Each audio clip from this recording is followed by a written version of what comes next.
Sometimes the secrets to Photoshop are like the Galapagos Islands. You need to travel there on a great adventure to discover new and amazing things and then evolve into a better Photoshop user.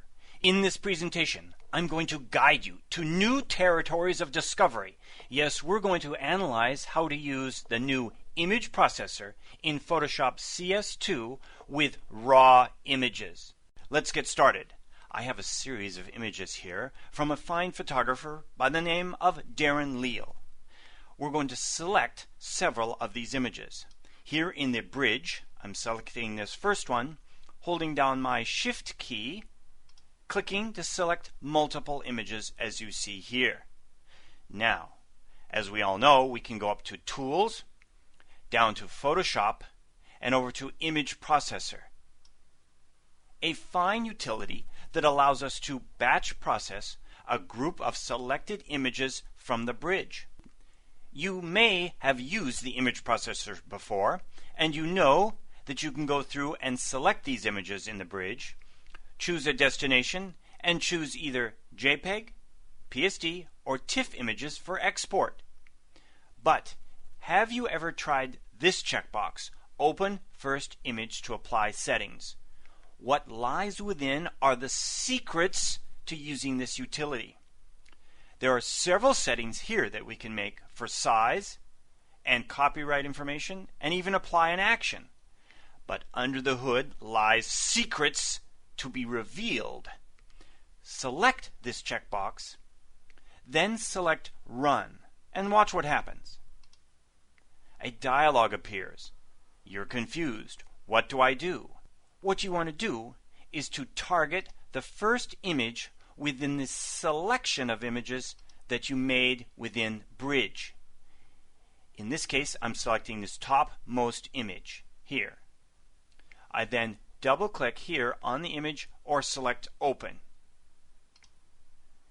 Because this is a Camera Raw image, it now leads me to the Camera Raw dialog.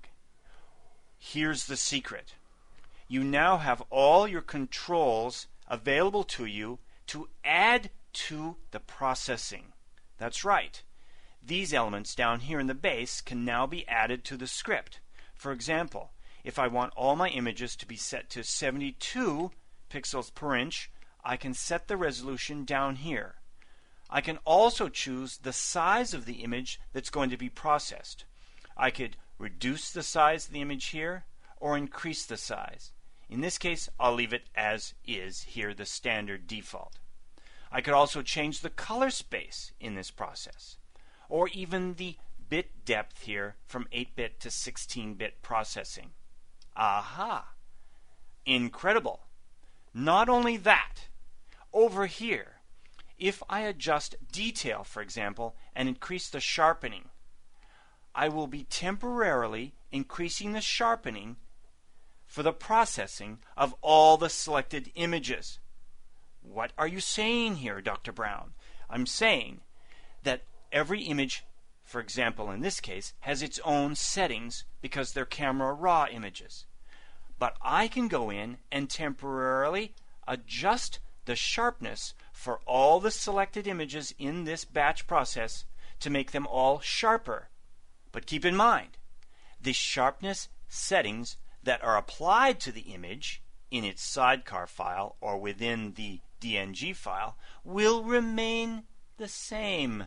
This is just a temporary adjustment, as are all of the resolution, bit depth, and color space adjustments. But what this opens up is this grand new area of adjustments when you process files. So in this case, I've set the resolution and I've sharpened them. Just to clarify, I'm not limited to just adjusting the sharpness. I can adjust any of the settings in this dialog and they will be used in the process as well. I now select Open.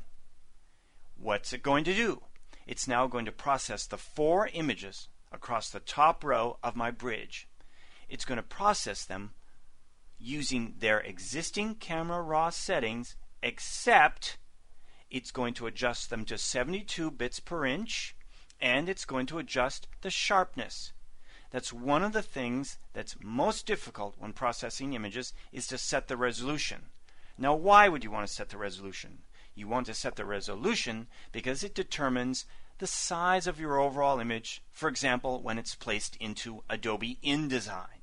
You can then deliver to your clients your finished results. Let's go ahead and go here to my desktop and take a look at this folder of JPEG images, and here are our images all processed. Double clicking on one of these images will open it up. We now can go up to Image and down to Image Size, and we can see, in fact, my resolution has been set to 72 and my images have been processed to the width and height adjustments that I made in the Fit Image settings within that dialog. Also, all of the images in this folder have been sharpened at the same value. Unbelievable!